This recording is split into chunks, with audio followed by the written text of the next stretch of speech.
my dear students, welcome to the class of the Sale of Goods Act 1930, and today we are going to do sections 18 to 24. Section 18 to 24 बच्चे क्या बात करेंगे? That is transfer of property between seller and buyer. Means what is the effect of transfer of property and how it is to be done between seller and buyer, वो हम पढ़ेंगे Sale of Goods Act में. तो देखिए सबसे पहले क्या होगा बच्चे, हमने इस टॉपिक को कुछ पार्ट्स में डिवाइड कर दिया है. Okay, so our first part here, ध्यान से समझना है टॉपिक क्या है, कैसे लिखकर आना एग्जाम में. तो ट्रांसफर ऑफ प्रॉपर्टी है बिटवीन सेलर एंड बायर. तो आपका जो फर्स्ट पार्ट होगा वो होगा transfer of property in the sale of specific या असर्टेन्ड गुड्स. ओके, स्पेसिफिक और असर्टेन्ड. असर्टेन्ड मींस जो फिक्स्ड है, जो आप पॉइंट आउट करके बता सकते हो कि ये गुड्स मुझे चाहिए, जो स्पेसिफिकली आप किसी को शो कर सकते हो, आई वांट दिस प्रोडक्ट. सो ऐसे प्रोडक्ट्स का ट्रांसफर कैसे होता है, क्या इफेक्ट होता है, दैट वी विल स्टडी. तो देखिए बच्चे, in the case where goods जो है वो स्पेसिफिक हो, असर्टेन्ड हो, ये हमें गिवन है in section 18 to 22. Basically 18 to 22 में हम ये पढ़ने वाले हैं. So they are govern this transfer. So property passes when intended to pass. Section हमें देखिए 18 में बोला गया है कि स्पेसिफिक और असर्टेन गुड्स का ट्रांसफर कैसे होता है. सेक्शन 19 बात करता है that property passes when intended to pass. Means according to this section 19, the property only becomes transferable when both the parties to the contract intend to it. जब दोनों ही parties, ये सपोज कीजिए बायर है, ये seller है, जब दोनों चाहेंगे कि हमें प्रॉपर्टी, बायर चाहता है कि मैं प्रॉपर्टी बाय करूं और सेलर चाहता है मुझे प्रॉपर्टी को बेचना है, तो यहाँ पर क्या है, दोनों ही पार्टीज की कंसेंट है एंड बोथ वांट कि हमें प्रोडक्ट को या प्रॉपर्टी को ट्रांसफर करना है, देन वो प्रॉपर्टी जो होती है ट्रांसफरेबल फॉर्म में आती है. Whether that stage has been reached in each case depends on the creation of contract. आपने क्या कॉन्ट्रैक्ट बनाया है उस पर हमें पता लगेगा कि दोनों पार्टीज की इंटेंशन कब सिमिलर होगी. राइट, सो आपको कॉन्ट्रैक्ट टर्म्स देखनी है, पार्टीज का बिहेवियर देखना है, कैसी सिचुएशन है, in order to determine their intention. Then we will see whether the property was pass, जो पास होनी है, इंटेंट टू पास है कि ये जस्ट फॉर द नेम से ही या फ्रॉड एलिमेंट है, ये सब हमें उसमें पता चलेगा. अब आ जाइए सेक्शन 20 में. सेक्शन 20 बात करता है दैट स्पेसिफिक गुड्स जो होते हैं that must be in a deliverable state. वो कब डिलीवरेबल स्टेट में होते हैं, मींस अब ये डिलीवरी की स्टेट में आ चुके हैं. So we will study here deliverable state. So section 20 बताता है that in the event of unconditional contract of sale, means sale का unconditional, no condition should be there, अगर ऐसा कॉन्ट्रैक्ट है फॉर द स्पेसिफिक कमोडिटीज जो है, then in a deliverable state the property in the goods passes to the buyer at the period designated by the parties. जो parties ने period decide किया है और जो प्रॉपर्टी जो है वो स्पेसिफिक फॉर्म की है, तो वो उस पीरियड पे क्या हो जाएगी, डिलीवरेबल स्टेट में आ जाएगी.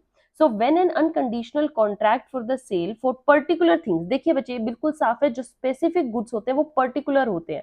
मींस आपको पक्का पता है यही गुड्स मैंने सेलर को बताए थे ये चाहिए, और सेलर को पता है बायर को यही प्रोडक्ट चाहिए. सो जो वो पर्टिकुलर थिंग्स हैं that in a deliverable state is made, तो property in the goods passes किसको चली जाती है, जैसे ही डिलीवरेबल स्टेट में है प्रॉपर्टी किसको चली गई, बायर को चली जाती है.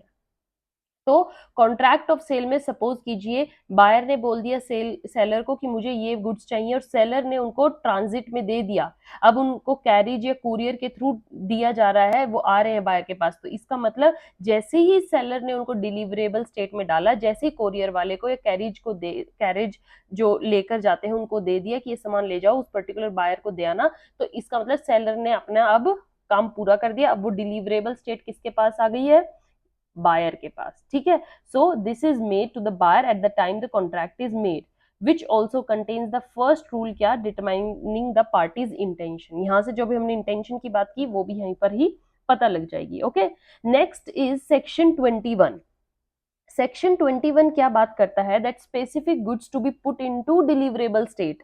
यहां पर था कि वो डिलीवरेबल स्टेट में कब आते हैं, एंड यहां पर है एफर्ट्स मेड करने पड़ेंगे, you have to put them into deliverable state. How?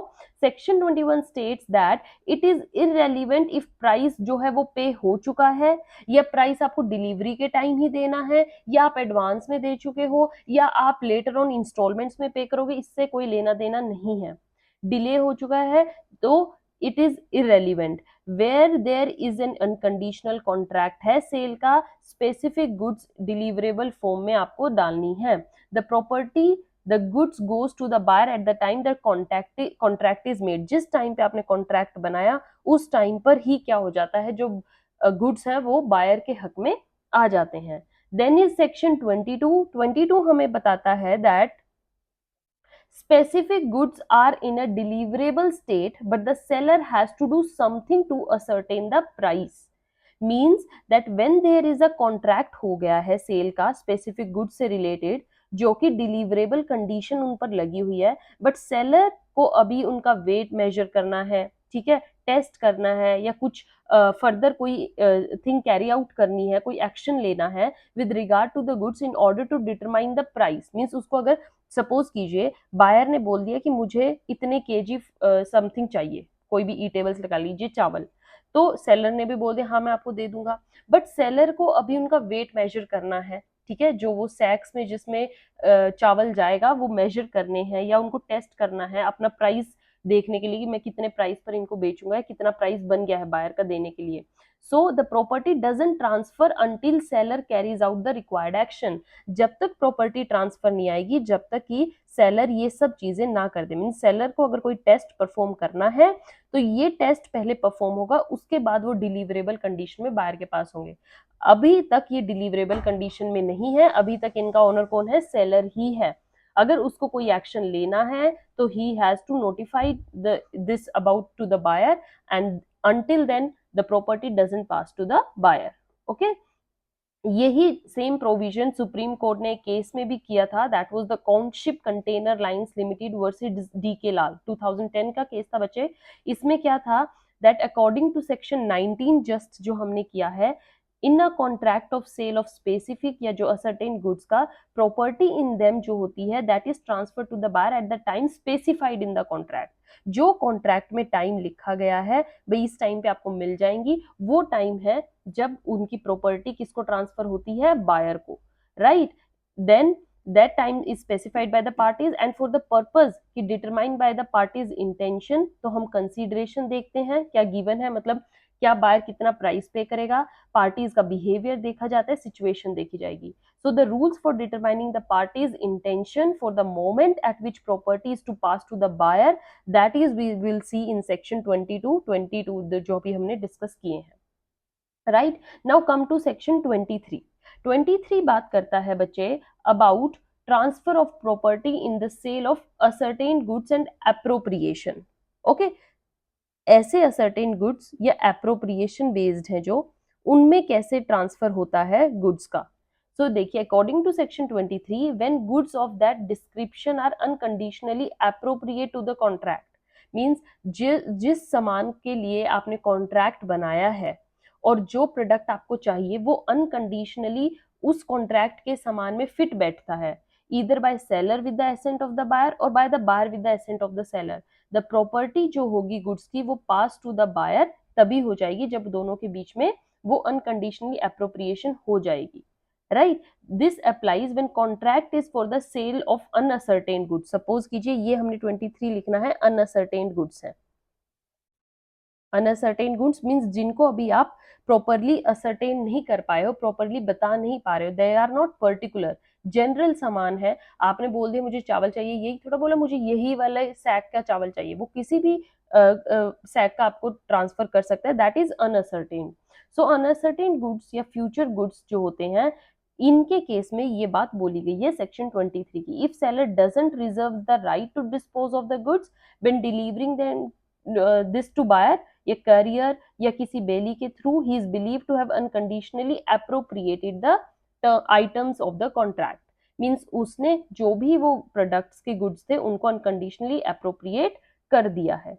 The same case was very famous, was Arihant उद्योग वर्सेस स्टेट ऑफ राजस्थान। बच्चे बहुत इंपॉर्टेंट केस था, उसको रीड करिएगा। इसमें क्या था, इट वॉज ऑब्जर्व्ड, क्या, that it is evident from the joint reading. जब हम सेक्शन 23 और 24 पढ़ेंगे तो उससे पता चलता है that title to the goods only transfers from seller to the buyer upon the sale of those things, right. The purpose that title to the goods transfer कब, from the seller to the buyer upon the sale of those things, right? The purpose of the parties with respect to the conditions of the contract must be determined in order to determine when such sale fructifies and property passes।